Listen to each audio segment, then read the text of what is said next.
किसने सोचा था इंडिया पाकिस्तान फाइनल में होगा, तगड़ा मुकाबला देखने को मिलेगा, लेकिन क्रिकेट में नहीं, मेंस जैवलिन थ्रो इवेंट में क्या कमाल का फाइनल रहा। Firstly congratulations India, congratulations Neeraj Chopra for winning the silver medal in men's javelin throw event. अब मैं झूठ नहीं बोलूंगी, थोड़ा दर्द जरूर हुआ कि हम वो गोल्ड मेडल नहीं जीत पाए, लेकिन credit where it's due, Pakistan के अरशद नदीम ने क्रेजी कर दिया। 92.97 मीटर का मॉन्स्ट्रस थ्रो देकर उन्होंने अपने लिए गोल्ड मेडल सिक्योर कर लिया। उन्होंने अपना पर्सनल बेस्ट ही नहीं, उन्होंने ओलंपिक रिकॉर्ड तोड़ दिया है। मिस्टर त्यागी स्टूडियो में थे, he knows their equation very well. Let's head straight to him और उनसे जानते हैं इनके इक्वेशन के बारे में।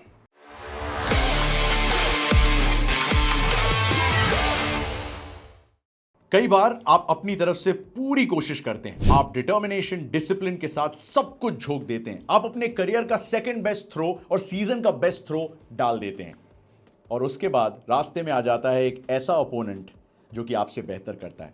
आप क्या करते हैं? आप उसे सलाम करते हैं। पाकिस्तान के लिए पहला इंडिविजुअल गोल्ड मेडल जीतने वाले बन चुके हैं अरशद नदीम। नीरज चोपड़ा अपना गोल्ड मेडल भले ही ना डिफेंड कर पाए, लेकिन गोल्ड मेडल वो हारे नहीं। सच बताऊं तो वो सिल्वर मेडल जीते हैं, क्योंकि कॉन्टेस्ट तभी खत्म हो गया था जब अरशद नदीम ने वो 92.97 मीटर की मॉन्स्टर ओलंपिक रिकॉर्ड थ्रो डाल दी थी। उसके बाद Neeraj was just in the chasing pack, और फिर जरूरी था कि वो डिसिप्लिन, वो प्रोफेशनलिज्म, वो डेडिकेशन और वो पेशेंस वो दिखाएं जो एक ओलंपिक चैंपियन दिखाता है, और उन्होंने वही कर दिखाया। चाहे वो एंडरसन पीटर्स हो या जूलियन वेबर हो या कोई भी, उन सबको उन्होंने पीछे छोड़ते हुए सिल्वर मेडल अपने नाम कर लिया, भारत को फिर से पोडियम पे खड़ा कर दिया। अरशद नदीम और नीरज चोपड़ा एक दूसरे के बहुत अच्छे दोस्त हैं, बहुत सारा वक्त एक दूसरे के साथ बिताया है, चाहे वो डायमंड लीग्स हों या वर्ल्ड एथलेटिक्स चैंपियनशिप्स हों या एशियन गेम्स हों या फिर ओलंपिक गेम्स हों। इन दोनों का सफर ऑलमोस्ट ट्रेन की पटरियों की तरह एक साथ साथ चला है, लेकिन अरशद नदीम ने ऑन द डे परफॉर्मेंस बेहतर दी, और जब अपोनेंट ऐसा करता है तो आपको उसे सलाम करना ही पड़ता है। एक और चीज मैं बता दूं कि अरशद नदीम पहले Olympic javelin thrower main section में बन चुके हैं जिन्होंने 90 मीटर से ऊपर की थ्रो एक नहीं 2 बार मारी। अपनी छठी थ्रो उन्होंने 91 मीटर के ऊपर मारी।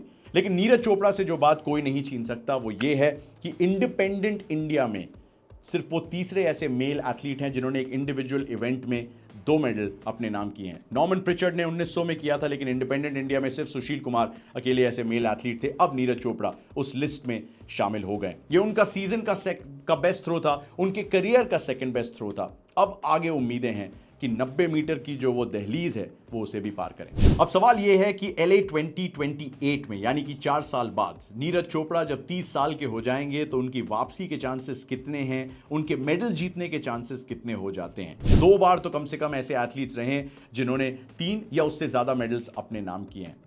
लेकिन नीरज चोपड़ा 30 साल के हो जाएंगे, बॉडी भी थोड़ी सी बूढ़ी हो जाएगी, बॉडी भी थोड़ी सी थक जाएगी, लेकिन उनका जो प्रयास है, जो उनकी कोशिशें हैं, जो उनका डिसिप्लिन है, जो उनका हार्डवर्क है, जो अपना फिजिकल मेकअप है और जो मेंटल मेकअप है, वो उनसे कोई नहीं छीन सकता। और इसीलिए उम्मीद जागती है। केशॉन वॉलकॉट की एक कहानी सुनाना चाहूंगा। 2012 के लंदन गेम्स में जैवलिन के इवेंट में वो गोल्ड मेडल जीते थे। 4 साल बाद वो ब्रॉन्ज मेडल जीतने में सफल हुए। नीरज चोपड़ा ने गोल्ड जीता है, सिल्वर जीता है। अगर केशॉन वॉलकॉट फिर से एक इवेंट में दिख सकते हैं 12 साल के बाद, तो नीरज चोपड़ा के लिए तो सिर्फ 4 साल का वक्त है। क्या एक और मेडल वो ला सकते हैं? लाएंगे तो अपने आप में ऐतिहासिक होगा, और अगर कोई कर सकता है तो वो नीरज चोपड़ा है।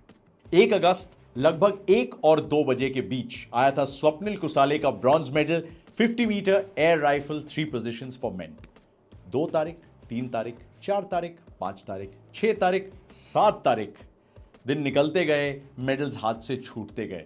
चाहे वो शूटिंग हो या रेसलिंग हो या बॉक्सिंग हो या आर्चरी हो, वो कहानी जो थी वो मेडल में तब्दील ही नहीं हो रही थी। इसलिए जब 8 तारीख आई तो सब उम्मीद कर रहे थे कि ये जो अकाल पड़ा है, ये जो बुरी सी कर्स चल रही है 4th प्लेस की, ये खत्म हो जाए। और सबसे बड़ी उम्मीद बांधी थी सबसे पहले हमारी मेंस हॉकी टीम ने।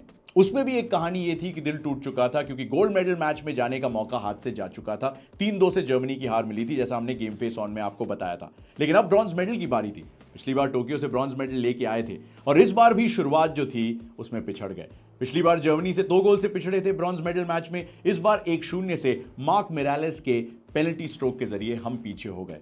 लेकिन जब आप पीछे होते हैं, जब आप आगे बढ़ने का रास्ता ढूंढते हैं, तो आप अक्सर अपनी सबसे बड़ी इंस्पिरेशन, आप अपने सबसे बड़े गोल स्कोरर, आप अपने कप्तान, अपनी इंस्पिरेशन सरपंच की तरफ देखते हैं, जैसा उनका नाम अब रख दिया गया है। नरेंद्र मोदी जी ने भी कह दिया सरपंच साहब, यानी कि हरमनप्रीत सिंह के एक नहीं दो गोल, 2-1 की स्कोर लाइन भारत के हित में। अंत में काफी सारे नर्वस मोमेंट्स, हॉकी है तो ड्रामा तो बनता है, थोड़ा बहुत तो थ्रिलर टाइम तो होता ही है। ब्लॉकबस्टर के बिना ब्रॉन्ज मेडल का मजा भी क्या है। फाइनल हूटर बचता है, ब्रॉन्ज मेडल कंफर्म्ड। 1968 1972 में बैक टू बैक मेडल्स आए थे इस हॉकी टीम के लिए। पहली बार 52 साल में बैक टू बैक मेडल्स हमारी भारतीय मेंस हॉकी टीम के लिए। सलाम है आपको, क्योंकि जितने संघर्षों से उभर के यहां तक आए हैं वो डेफिनेटली आसान नहीं। बेल्जियम, ऑस्ट्रेलिया, ग्रेट ब्रिटेन, जहां पे 10 और कभी कभी 9 खिलाड़ियों से खेले थे, उसके बाद जर्मनी से हार के, उससे सीख के अब ब्रॉन्ज मेडल उठाया है। एक बात तो तय है, एक और मेडल भारत के घर आया है। I still can't believe it as I tell you. लेकिन इसके साथ साथ कुछ और दिलचस्प चीजें भी हुई हैं। एक कमाल के करियर का अंत हुआ है और वो है पीआर श्रीजेश। उन्होंने इस टूर्नामेंट से पहले ही कह दिया था कि this is going to be my last tournament, whatever happens. ये उनका लास्ट डांस होने वाला था। हम सब उस फेयरवेल की तैयारी कर रहे थे और हम सब चाह रहे थे कि अगर फेयरवेल बिना मेडल के आए तो थोड़ा सा फीका पड़ जाता है। और पीआर श्रीजेश भी जानते थे कि ये उनका आखिरी गेम है, उन्हें परफॉर्म करना पड़ेगा। And boy did he perform. 335 matches India के लिए अपने करियर में, एक करियर जिसकी शुरुआत हुई थी 2006 में। उसमें 7 क्रूशियल मेडल्स उन्होंने जीते हैं, चाहे वो 2 कॉमनवेल्थ के सिल्वर हों, चाहे वो 2 एशियन गेम्स के गोल्ड हों जो कि 2014 और 2022 में उन्होंने जीते थे, या अब 2 बार के ओलंपिक ब्रॉन्ज मेडल्स हों। और उसके साथ साथ FIH best male goalkeeper of the year के अवार्ड 2 बार। एक ऐसा करियर जिसकी शुरुआत कुछ अलग हो सकती थी। वो स्प्रिंटर बन सकते थे, जैसा कि उन्होंने बचपन की अपनी कहानी में बताया। वो लॉन्ग जंपर बन सकते थे, वो वॉलीबॉल प्लेयर बन सकते थे। कोची के एक छोटे से सबर्ब से वो आते हैं जहां पे एक फुटबॉल और वॉलीबॉल का कल्चर जो है वो बहुत मशहूर है, लेकिन उन्होंने हॉकी को चुना। And boy are we grateful. क्या हम आपके उनके ऋणी हैं या नहीं कि पीआर श्रीजेश ने डिसाइड किया कि वो हेलमेट, पैड और सारे अपने औजार पहन के उन गोल पोस्ट के बीच में भारत की रक्षा करेंगे, भारत की आन बान शान बचाएंगे। और उन्होंने ये कई बार करके बताया। 20,000 से ज्यादा क्रूशियल सेव्स, एक बेहतरीन करियर में। पद्मश्री, खेल रत्न पीआर श्रीजेश का करियर खत्म हो चुका है, लेकिन उनको सलाम है। और अंतिम मौके तक, अंतिम क्वार्टर के अंतिम मिनट तक पीआर श्रीजेश के उस पूरे एक्सपीरियंस की हमको जरूरत पड़ी। तो जी हां, ये ब्रॉन्ज मेडल आया है, ये हॉकी टीम के लिए आया है, लेकिन ये पीआर श्रीजेश के लिए भी आया है, ये विनेश के लिए भी आया है, ये देश के लिए आया है। देखा, मैंने कहा था मिस्टर त्यागी विस्तार में समझाते हैं। But hey, not to forget, आज अमन सहरावत हमारे रेसलर इन एक्शन होंगे for the bronze medal match.